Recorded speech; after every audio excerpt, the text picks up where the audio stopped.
ahead. All right, well, just wanted to let you know that I really appreciate you taking the time to make the cards, the traumatic brain injury ID cards.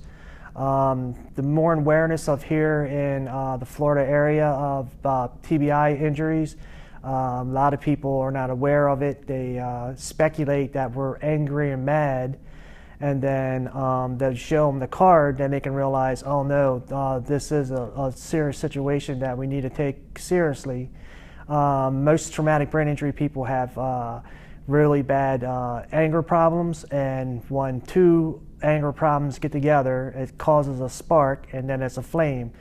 So anyway, I was just taking my kid to school up to St. Pete, and I was making a left-hand turn at a left-hand signal, and then the gentleman in front of me was on the phone, so he was taking his time making the green. So when he made the green, he stuck his hand out the window and gave me the finger.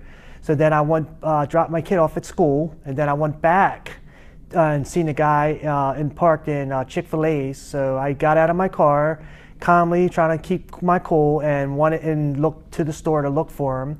I found him in the bathroom, and I said, "Hey dude, why'd you give me the finger?" He says, "Get out of my effing face or I'm gonna effing punch you." And then he says, "Well, let's get outside and I'll effing punch you outside." So I walked outside, knowing not to start swinging with him because that's going to lead me into more trouble. So then I asked a girl going through the drive-thru, because she called the sheriff's department and have a sheriff come out. So anyway, long story short, I twitch, shake a little bit, threats going on. The manager said I'm a mean person to leave her store. 2 or 3 officers pulled up. Then I got my TBI card out before the second officer came over to me and gave him my TBI card and my driver's license, showing that I do have a traumatic brain injury. I might shake, I'm not mad, my face goes a little sideways. But the long story short, they said, okay, we do understand your situation. We know what's going on with the guy giving you the finger, but you are the somewhat the guilty party for coming back and agitating the guy that gave me the finger. So he says, for now on, just let it go. So okay, I'll let it go for now on. 2 days after that happened, in the same area, I was going down Gulf to Bay. A car was making a right on Gulf to Bay. He came up to the red light and was proceeded to make a right turn on red. As my light turned green, he went behind me, pulled next to me after he gunned it and cut the car off behind me, started giving me the finger and started swearing at me again. And I'm thinking, this is not good, because I already had one officer 2 days after that say, don't get in confrontations, keep your head straight. But just to make a long story short, Greg, it really helped me out a lot, having a TBI card. I do have to order a couple shirts from you. Seriously, I get paid on the 13th. I only get 1 check a month.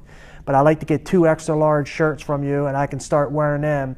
I'm really thinking seriously about getting a traumatic brain injury tattooed across my forehead in some kind of way of a brain kind of figure with a nice tattoo. And so when I approach people, they say, whoa, look at this guy has an open brain. Yeah, this is my TBI. I had 196 stitches right here in my forehead. I had 125 at the top of my head. And now I'm suffering from a hematoma from a fall off a roof. So my anxiety is like off the chart. Actually, I've been on Seattle, Washington, living there for the last 20 years on a medical cannabis program. It's been working great. I have never took any pharmaceutical medicine in 20 years. And now since I moved to Florida, they got me on Seroquel, Phalestidine, Parax something, and another name. And it's just putting me to a point where sometimes I feel a little bit homicidal and suicidal of dealing with the tendencies from other people's actions. So if I can get this in check, I'll be blessed. Awesome.